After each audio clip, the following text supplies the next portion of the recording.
العصر نام، پہلی آیت کے لفظ العصر کو اس کا نام قرار دیا گیا ہے۔ زمانہ نزول، اگرچہ مجاہد، قتادہ اور مقاتل نے اسے مدنی کہا ہے، لیکن مفسرین کی عظیم اکثریت اسے مکی قرار دیتی ہے، اور اس کا مضمون یہ شہادت دیتا ہے کہ یہ مکہ کے بھی ابتدائی دور میں نازل ہوئی ہوگی، جب اسلام کی تعلیم کو مختصر اور انتہائی دلنشین فکروں میں بیان کیا جاتا تھا، تاکہ سننے والے ایک دفعہ ان کو سن کر بھولنا بھی چاہیں تو نہ بھول سکیں اور وہ آپ سے آپ لوگوں کی زبانوں پر چڑھ جائیں۔ موضوع اور مضمون، یہ سورہ جامع اور مختصر کلام کا بے نظیر نمونہ ہے۔ اس کے اندر چند جچے تلے الفاظ میں معنی کی ایک دنیا بھر دی گئی ہے، جس کو بیان کرنے کا حق ایک پوری کتاب میں بھی مشکل سے ادا کیا جا سکتا ہے۔ اس میں بالکل دو ٹوک طریقے سے بتا دیا گیا ہے کہ انسان کی فلاح کا راستہ کون سا ہے اور اس کی تباہی اور بربادی کا راستہ کون سا۔ امام شافعی نے بہت صحیح کہا ہے کہ اگر لوگ اس سورہ پر غور کریں تو یہی ان کی ہدایت کے لیے کافی ہے۔ صحابہ کرام کی نگاہ میں اس کی اہمیت کیا تھی، اس کا اندازہ اس بات سے کیا جا سکتا ہے کہ حضرت عبداللہ بن حسن الدارنی ابو مدینہ کی روایت کے مطابق اصحاب رسول اللہ علیہ وسلم میں سے جب دو آدمی ایک دوسرے سے ملتے تو اس وقت تک جدا نہ ہوتے جب تک ایک دوسرے کو سورہ عصر نہ سنا لیتے۔ طبرانی۔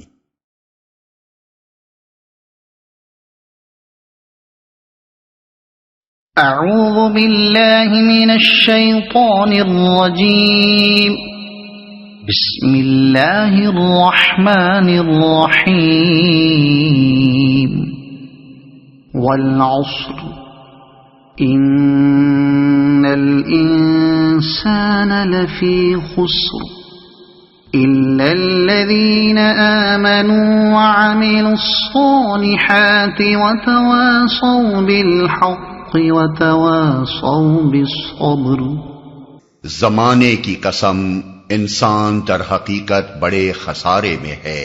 سوائے ان لوگوں کے جو ایمان لائے اور نیک اعمال کرتے رہے اور ایک دوسرے کو حق کی نصیحت اور صبر کی تلقین کرتے رہے۔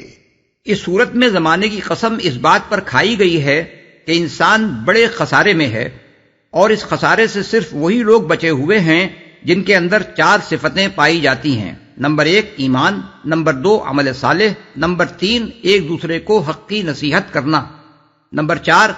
ایک دوسرے کو صبر کی تلقین کرنا۔ اب اس کے ایک ایک جز کو الگ لے کر اس پر غور کرنا چاہیے تاکہ اس ارشاد کا پورا مطلب واضح ہو جائے۔ جہاں تک قسم کا تعلق ہے، اس سے پہلے بارہا ہم اس بات کی وضاحت کر چکے ہیں کہ اللہ تعالیٰ نے مخلوقات میں سے کسی چیز کی قسم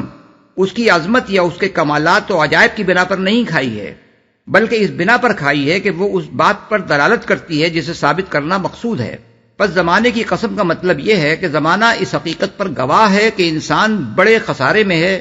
سوائے ان لوگوں کے جن میں یہ 4 صفتیں پائی جاتی ہوں۔ زمانے کا لفظ گزرے ہوئے زمانے کے لیے بھی استعمال ہوتا ہے اور گزرتے ہوئے زمانے کے لیے بھی، جس میں حال در حقیقت کسی لمبی مدت کا نام نہیں ہے۔ ہر آن گزر کر ماضی بنتی چلی جا رہی ہے، اور ہر آن آ کر مستقبل کو حال اور جا کر حال کو ماضی بنا رہی ہے۔ یہاں چونکہ مطلقاً زمانے کی قسم کھائی گئی ہے، اس لیے دونوں طرح کے زمانے اس کے مفہوم میں شامل ہیں۔ گزرے ہوئے زمانے کی قسم کھانے کا مطلب یہ ہے کہ انسانی تاریخ اس بات پر شہادت دے رہی ہے کہ جو لوگ بھی ان صفات سے خالی تھے وہ بالآخر خسارے میں پڑ کر رہے۔ اور گزرتے ہوئے زمانے کی قسم کھانے کا مطلب سمجھنے کے لیے پہلے یہ بات اچھی طرح سمجھ لیجئے کہ جو زمانہ اب گزر رہا ہے وہ دراصل وہ وقت ہے جو ایک ایک شخص اور ایک ایک قوم کو دنیا میں کام کرنے کے لیے دیا گیا ہے۔ اس کی مثال اس وقت کی سی ہے جو امتحان گاہ میں طالب علم کو پرچہ حل کرنے کے لیے دیا جاتا ہے۔ یہ وقت جس تیز رفتاری کے ساتھ گزر رہا ہے، اس کا اندازہ تھوڑی دیر کے لیے اپنی گھڑی میں سیکنڈ کی سوئی کو حرکت کرتے ہوئے دیکھنے سے آپ کو ہو جائے گا۔ حالانکہ 1 سیکنڈ بھی وقت کی بہت بڑی مقدار ہے۔ اسی 1 سیکنڈ میں روشنی 1,86,000 میل کا راستہ طے کر لیتی ہے، اور خدا کی خدائی میں بہت سی چیزیں ایسی بھی ہو سکتی ہیں جو اس سے بھی زیادہ تیز رفتار ہوں، خواہ وہ ابھی تک ہمارے علم میں نہ آئی ہوں۔ تاہم اگر وقت کے گزرنے کی رفتار وہی سمجھ لی جائے جو گھڑی میں سیکنڈ کی سوئی کے چلنے سے ہم کو نظر آتی ہے، اور اس بات پر غور کیا جائے کہ ہم جو کچھ بھی اچھا یا برا فعل کرتے ہیں اور جن کاموں میں بھی ہم مشغول رہتے ہیں سب کچھ اس محدود مدت عمری میں وقوع پذیر ہوتا ہے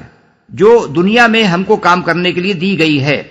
تو ہمیں محسوس ہوتا ہے کہ ہمارا اصل سرمایہ تو یہی وقت ہے جو تیزی سے گزر رہا ہے۔ امام راضی نے کسی بزرگ کا قول نقل کیا ہے کہ میں نے سورہ عصر کا مطلب ایک برف فروش سے سمجھا جو بازار میں آواز لگا رہا تھا کہ رحم کرو اس شخص پر جس کا سرمایہ گھلا جا رہا ہے، رحم کرو اس شخص پر جس کا سرمایہ گھلا جا رہا ہے۔ اس کی یہ بات سن کر میں نے کہا یہ ہے والعصر ان الانسان لفی خسر کا مطلب۔ عمر کی جو مدت انسان کو دی گئی ہے وہ برف کے گھلنے کی طرح تیزی سے گزر رہی ہے، اس کو اگر ضائع کیا جائے یا غلط کاموں میں صرف کر ڈالا جائے تو یہی انسان کا خسارہ ہے۔ پس گزرتے ہوئے زمانے کی قسم کھا کر جو بات اس صورت میں کہی گئی ہے اس کے معنی یہ ہے کہ یہ تیز رفتار زمانہ شہادت دے رہا ہے کہ ان چار صفات سے خالی ہو کر انسان جن کاموں میں بھی اپنی مہلت عمر کو صرف کر رہا ہے وہ سب کے سب خسارے کے سودے ہیں۔ نفع میں صرف وہ لوگ ہیں جو ان چاروں صفات سے متصف ہو کر دنیا میں کام کریں۔ یہ ایسی ہی بات ہے جیسے ہم اس طالب علم سے جو امتحان کے مقررہ وقت کو اپنا پرچہ حل کرنے کے بجائے کسی اور کام میں گزار رہا ہو کمرے کے اندر لگے ہوئے گھنٹے کی طرف اشارہ کر کے کہیں کہ یہ گزرتا ہوا وقت بتا رہا ہے کہ تم اپنا نقصان کر رہے ہو۔ نفع میں صرف وہ طالب علم ہے جو اس وقت کا ہر لمحہ اپنا پرچہ حل کرنے میں صرف کر رہا ہے۔ انسان کا لفظ اگرچہ واحد ہے لیکن بات کے فقرے میں اس سے ان لوگوں کو مستثنیٰ کیا گیا ہے جو چار صفات سے متصف ہوں، اس لیے لامحالہ یہ ماننا پڑے گا کہ یہاں لفظ انسان اس میں جنس کے طور پر استعمال کیا گیا ہے اور اس کا اطلاق افراد، گروہوں، اقوام اور پوری نوع انسانی پر یکساں ہوتا ہے۔ پس یہ حکم کہ مذکورہ چار صفات سے جو بھی خالی ہو وہ خسارے میں ہے، ہر حالت میں ثابت ہوگا، خواہ ان سے خالی کوئی شخص ہو یا کوئی قوم یا دنیا بھر کے انسان۔ یہ بالکل ایسا ہی ہے جیسے ہم اگر یہ حکم لگائیں کہ زہر انسان کے لیے مہلک ہے تو اس کا مطلب یہ ہوگا کہ زہر بہرحال مہلک ہے، خواہ ایک فرد اس کو کھائے یا ایک پوری قوم یا ساری دنیا کے انسان مل کر اسے کھا جائیں۔ زہر کی مہلک خاصیت اپنی جگہ اٹل ہے، اس میں اس لحاظ سے کوئی فرق نہیں پڑتا کہ ایک شخص نے اس کو کھایا ہے یا ایک قوم نے اسے کھانے کا فیصلہ کیا ہے یا دنیا بھر کے انسانوں کا اجماع اس پر ہو گیا ہے کہ زہر کھانا چاہیے۔ ٹھیک اسی طرح یہ بات اپنی جگہ اٹل ہے کہ چار مذکورہ بالا صفات سے خالی ہونا انسان کے لیے خسارے کا موجب ہے۔ اس قاعدے کلیہ میں اس بات سے کوئی فرق نہیں پڑتا کہ کوئی ایک شخص ان سے خالی ہے یا کسی قوم نے یا دنیا بھر کے انسانوں نے کفر، بدعملی اور ایک دوسرے کو باطل کی ترغیب دینے اور بندگی نفس کی تلقین کرنے پر اتفاق کر لیا ہے۔ اب یہ دیکھیے کہ خسارے کا لفظ قرآن مجید کس معنی میں استعمال کرتا ہے۔ لغت کے اعتبار سے خسارہ نفع کی ضد ہے، اور تجارت میں اس لفظ کا استعمال اس حالت میں بھی ہوتا ہے جب کسی ایک سودے میں گھاٹا آئے، اور اس حالت میں بھی جب سارا کاروبار گھاٹے میں جا رہا ہو، اور اس حالت میں بھی جب اپنا سارا سرمایہ کھو کر آدمی دیوالیہ ہو جائے۔ قرآن مجید اسی لفظ کو اپنی خاص اصطلاح بنا کر فلاح کے مقابلے میں استعمال کرتا ہے، اور جس طرح اس کا تصور فلاح محض دنیاوی خوشحالی کا ہم معنی نہیں ہے بلکہ دنیا سے لے کر آخرت تک انسان کی حقیقی کامیابی پر حاوی ہے،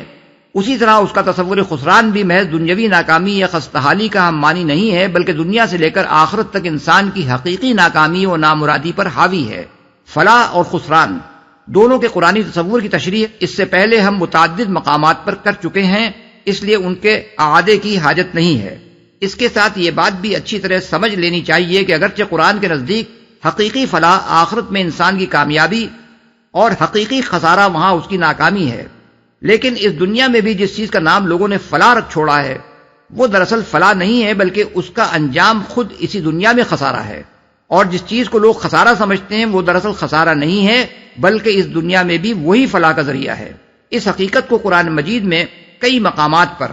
بیان کیا گیا ہے اور ہر جگہ ہم نے اس کی تشریح کر دی ہے۔ پس جب قرآن پورے زور اور قطعیت کے ساتھ کہتا ہے کہ در حقیقت انسان بڑے خسارے میں ہے تو اس کا مطلب دنیا اور آخرت دونوں کا خسارہ ہے، اور جب وہ کہتا ہے کہ اس خسارے سے صرف وہ لوگ بچے ہوئے ہیں جن کے اندر حسب ذیل چار صفات پائی جاتی ہیں تو اس کا مطلب دونوں جہانوں میں خسارے سے بچنا اور فلاح پانا ہے۔ اب ہمیں ان چاروں صفات کو دیکھنا چاہیے جن کے پائے جانے پر اس صورت کی روح سے انسان کا خسارے سے محفوظ رہنا موقوف ہے۔ ان میں پہلی صفت ایمان ہے۔ یہ لفظ اگرچہ بعض مقامات پر قرآن مجید میں محض زبانی اقرار ایمان کے معنی میں بھی استعمال کیا گیا ہے، مثلا سورہ النساء آیت 137، سورہ المائدہ آیت 54، سورہ الانفال آیت 20 اور 27، سورہ توبہ آیت 38 اور سورہ صف آیت 2۔ لیکن اس کا اصل استعمال سچے دل سے ماننے اور یقین کرنے کے معنی ہی میں کیا گیا ہے، اور عربی زبان میں بھی اس لفظ کے یہی معنی ہیں۔ لغت میں آمن لہو کے معنی ہیں صدقہ واعتمد علیہ، یعنی اس کی تصدیق کی اور اس پر اعتماد کیا، اور آمن بہ کے معنی ہیں ایقن بہ، یعنی اس پر یقین کیا۔ قرآن دراصل جس ایمان کو حقیقی ایمان قرار دیتا ہے اس کو ان آیات میں پوری طرح واضح کر دیا گیا ہے۔ انما المؤمنون الذین آمنوا باللہ ورسولہ ثم لم یرتابوا، سورہ الحجرات آیت نمبر 15۔ یعنی مومن تو حقیقت میں وہ ہیں جو اللہ اور اس کے رسول پر ایمان لائے اور پھر شک میں نہ پڑے۔ ان الذین قالوا ربنا اللہ ثم استقاموا، سورہ حامی و سجدہ آیت نمبر 30، یعنی جن لوگوں نے کہا ہمارا رب اللہ ہے اور پھر اس پر ڈٹ گئے۔ انما المؤمنون الذین اذا ذکر اللہ وجلت قلوبہم، یعنی مومن تو حقیقت میں وہ ہیں کہ جب اللہ کا ذکر کیا جائے تو ان کے دل لرز جاتے ہیں، سورہ الانفال آیت نمبر 2۔ والذین آمنوا اشد حبا للہ، سورہ البقرہ آیت نمبر 165، یعنی اور جو لوگ ایمان لائے ہیں وہ سب سے بڑھ کر اللہ سے محبت رکھتے ہیں۔ فلا وربک لا یؤمنون حتی یحکموک فیما شجر بینہم ثم لا یجدوا فی انفسہم حرجا مما قضیت ویسلموا تسلیما، سورہ النساء آیت 65۔ یعنی پس نہیں اے نبی، تمہارے رب کی قسم وہ ہرگز مومن نہیں ہیں جب تک کہ اپنے باہمی اختلاف میں تمہیں فیصلہ کرنے والا نہ مان لیں، پھر جو کچھ تم فیصلہ کرو اس پر اپنے دلوں میں بھی کوئی تنگی محسوس نہ کریں بلکہ سر بسر تسلیم کر لیں۔ ان سے بھی زیادہ اس آیت میں زبانی اقرار ایمان اور حقیقی ایمان کا فرق ظاہر کیا گیا ہے، اور یہ بتایا گیا ہے کہ اصل مطلوب حقیقی ایمان ہے نہ کہ زبانی اقرار۔ یا ایھا الذین آمنوا آمنوا باللہ ورسولہ، سورہ النساء آیت نمبر 136، یعنی اے لوگوں جو ایمان لائے ہو، ایمان لاؤ اللہ اور اس کے رسول پر۔ اب رہا یہ سوال کہ ایمان لانے سے کن چیزوں پر ایمان لانا مراد ہے، تو قرآن مجید میں پوری طرح اس بات کو بھی کھول کھول کر بیان کر دیا گیا ہے۔ اس سے مراد اولاً اللہ کو ماننا ہے، محض اس کے وجود کو ماننا نہیں بلکہ اسے اس حیثیت سے ماننا ہے کہ وہی ایک خدا ہے، خدائی میں کوئی اس کا شریک نہیں ہے، وہی اس کا مستحق ہے کہ انسان اس کی عبادت بندگی اور اطاعت بجا لائے، وہی قسمتیں بنانے اور بگاڑنے والا ہے، بندے کو اسی سے دعا مانگنی چاہیے اور اسی پر توکل کرنا چاہیے، وہی حکم دینے اور منع کرنے والا ہے، بندے کا فرض ہے کہ اس کے حکم کی اطاعت کرے اور جس چیز سے اس نے منع کیا ہے اس سے رک جائے، وہ سب کچھ دیکھنے اور سننے والا ہے، اس سے انسان کا کوئی فعل تو درکنار، وہ مقصد اور نیت بھی مخفی نہیں ہے جس کے ساتھ اس نے کوئی فعل کیا ہے۔ ثانیاً رسول کو ماننا اس حیثیت سے کہ وہ اللہ تعالیٰ کا مامور کیا ہوا ہادی و رہنما ہے، اور جس چیز کی تعلیم بھی اس نے دی ہے وہ اللہ تعالیٰ کی طرف سے ہے، برحق ہے اور واجب التسلیم ہے۔ اسی ایمان بالرسالت میں ملائکہ، انبیاء اور کتب الہیہ پر اور خود قرآن پر بھی ایمان لانا شامل ہے، کیونکہ یہ ان تعلیمات میں سے ہے جو اللہ کے رسول نے دی ہیں۔ ثالثاً آخرت کو ماننا اس حیثیت سے کہ انسان کی موجودہ زندگی پہلی اور آخری زندگی نہیں ہے بلکہ مرنے کے بعد انسان کو دوبارہ زندہ ہو کر اٹھنا ہے، اپنے ان اعمال کا جو اس نے دنیا کی اس زندگی میں کیے ہیں خدا کو حساب دینا ہے، اور اس محاسبے میں جو لوگ نیک قرار پائیں انہیں جزا اور جو بد قرار پائیں ان کو سزا ملنی ہے۔ یہ ایمان اخلاق اور سیرت و کردار کے لیے ایک مضبوط بنیاد فراہم کر دیتا ہے جس پر ایک پاکیزہ زندگی کی عمارت قائم ہو سکتی ہے، ورنہ جہاں سرے سے یہ ایمان ہی موجود نہ ہو وہاں انسان کی زندگی خواہ کتنی ہی خوشنما کیوں نہ ہو، اس کا حال ایک بے لنگر کے جہاز کا سا ہوتا ہے جو موجوں کے ساتھ بہتا چلا جاتا ہے اور کہیں قرار نہیں پکڑ سکتا۔ ایمان کے بعد دوسری صفت جو انسان کو خسارے سے بچانے کے لیے ضروری ہے وہ صالحات یعنی نیک کاموں پر عمل کرنا ہے۔ صالحات کا لفظ تمام نیکیوں کا جامع ہے جس سے نیکی اور بھلائی کی کوئی قسم چھوٹی نہیں رہ جاتی، لیکن قرآن کی روح سے کوئی عمل بھی اس وقت تک عمل صالح نہیں ہو سکتا جب تک اس کی جڑ میں ایمان موجود نہ ہو اور وہ اس ہدایت کی پیروی میں نہ کیا جائے جو اللہ اور اس کے رسول نے دی ہے۔ اسی لیے قرآن مجید میں ہر جگہ عمل صالح سے پہلے ایمان کا ذکر کیا گیا ہے، اور اس صورت میں بھی اس کا ذکر ایمان کے بعد ہی آیا ہے۔ کسی ایک جگہ بھی قرآن میں ایمان کے بغیر کسی عمل کو صالح نہیں کہا گیا ہے، اور نعمل بلا ایمان پر کسی اجر کی امید دلائی گئی ہے۔ دوسری طرف یہ بھی ایک حقیقت ہے کہ ایمان وہی معتبر اور مفید ہے جس کے صادق ہونے کا ثبوت انسان اپنے عمل سے پیش کرے، ورنہ ایمان بلا عمل صالح محض ایک دعویٰ ہے جس کی تردید آدمی خود ہی کر دیتا ہے جب وہ اس دعوے کے باوجود اللہ اور اس کے رسول کے بتائے ہوئے طریقے سے ہٹ کر چلتا ہے۔ ایمان اور عمل صالح کا تعلق بیج اور درخت کا سا ہے۔ جب تک بیج زمین میں نہ ہو کوئی درخت پیدا نہیں ہو سکتا، لیکن اگر بیج زمین میں ہو اور کوئی درخت پیدا نہ ہو رہا ہو تو اس کے معنی یہ ہے کہ بیج زمین میں دفن ہو کر رہ گیا۔ اسی بنا پر قرآن پاک میں جتنی بشارتیں بھی دی گئی ہیں انہی لوگوں کو دی گئی ہیں جو ایمان لا کر عمل صالح کریں، اور یہی بات اس صورت میں بھی کہی گئی ہے کہ انسان کو خسارے سے بچانے کے لیے جو دوسری صفت ضروری ہے وہ ایمان کے بعد صالحات پر عمل کرنا ہے۔ بالفاظ دیگر عمل صالح کے بغیر محض ایمان آدمی کو خسارے سے نہیں بچا سکتا۔ مذکورہ بالا دو صفتیں تو وہ ہیں جو ایک ایک فرد میں ہونی چاہیے۔ اس کے بعد یہ صورت دو مزید صفتیں بیان کرتی ہے جو خسارے سے بچنے کے لیے ضروری ہیں، اور وہ یہ ہیں کہ یہ ایمان لانے اور عمل صالح کرنے والے لوگ ایک دوسرے کو حق کی نصیحت اور صبر کی تلقین کریں۔ اس کے معنی یہ ہے کہ اول تو ایمان لانے اور نیک عمل کرنے والوں کو فرد فرد بن کر نہیں رہنا چاہیے، بلکہ ان کے اجتماع سے ایک مومن و صالح معاشرہ وجود میں آنا چاہیے۔ دوسرے، اس معاشرے کے ہر فرد کو اپنی یہ ذمہ داری محسوس کرنی چاہیے کہ وہ معاشرے کو بگڑنے نہ دے، اس لیے اس کے تمام افراد پر یہ فرض عائد ہوتا ہے کہ وہ ایک دوسرے کو حق اور صبر کی تلقین کریں۔ حق کا لفظ باطل کی ضد ہے اور بالعموم یہ دو معنوں میں استعمال ہوتا ہے، ایک صحیح اور سچی اور مطابق عدل و انصاف اور مطابق حقیقت بات، خواہ وہ عقیدہ و ایمان سے تعلق رکھتی ہو یا دنیا کے معاملات سے۔ دوسرے وہ حق جس کا ادا کرنا انسان پر واجب ہو، خواہ وہ خدا کا حق ہو یا بندوں کا حق یا خود اپنے نفس کا حق۔ پس ایک دوسرے کو حق کی نصیحت کرنے کا مطلب یہ ہے کہ اہل ایمان کا یہ معاشرہ ایسا بے حس نہ ہو کہ اس میں باطل سر اٹھا رہا ہو اور حق کے خلاف کام کیے جا رہے ہوں مگر لوگ خاموشی کے ساتھ اس کا تماشا دیکھتے رہیں، بلکہ اس معاشرے میں یہ روح جاری و ساری رہے کہ جب اور جہاں بھی باطل سر اٹھائے کلمہ حق کہنے والے اس کے مقابلے میں اٹھ کھڑے ہوں، اور معاشرے کا ہر فرد صرف خود ہی حق پرستی اور راست بازی اور عدل و انصاف پر قائم رہنے اور حقداروں کے حقوق ادا کرنے پر اکتفا نہ کرے بلکہ دوسروں کو بھی اس طرز عمل کی نصیحت کرے۔ یہ وہ چیز ہے جو معاشرے کو اخلاقی زوال و انحطاط سے بچانے کی ضامن ہے۔ اگر یہ روح کسی معاشرے میں موجود نہ رہے تو وہ خسران سے نہیں بچ سکتا، اور اس خسران میں وہ لوگ بھی آخر کار مبتلا ہو کر رہتے ہیں جو اپنی جگہ حق پر قائم ہوں مگر اپنے معاشرے میں حق کو پامال ہوتے دیکھتے رہیں۔ یہی بات ہے جو سورہ مائدہ میں فرمائی گئی ہے کہ بنی اسرائیل پر حضرت داؤد علیہ السلام اور حضرت عیسیٰ ابن مریم علیہ السلام کی زبان سے لعنت کی گئی، اور اس لعنت کی وجہ یہ تھی کہ ان کے معاشرے میں گناہوں اور زیادتیوں کا ارتکاب عام ہو رہا تھا اور لوگوں نے ایک دوسرے کو برے افعال سے روکنا چھوڑ دیا تھا۔ آیات 78 و 79۔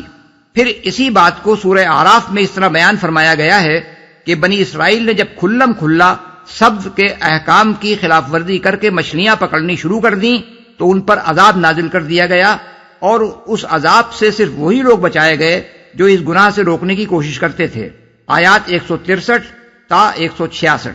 اور اسی بات کو سورہ انفال میں یوں بیان کیا گیا ہے کہ بچو اس فتنے سے جس کی شامت مخصوص طور پر صرف انہی لوگوں تک محدود نہ رہے گی جنہوں نے تم میں سے گناہ کیا ہو۔ آیت 25۔ اسی لیے امر بالمعروف اور نہی عن المنکر کو امت مسلمہ کا فریضہ قرار دیا گیا ہے، سورہ آل عمران آیت نمبر 104، اور اس امت کو بہترین امت کہا گیا ہے جو یہ فریضہ انجام دے، سورہ آل عمران آیت نمبر 110۔ حق کی نصیحت کے ساتھ دوسری چیز جو اہل ایمان اور ان کے معاشرے کو خسارے سے بچانے کے لیے شرط لازم قرار دی گئی ہے وہ یہ ہے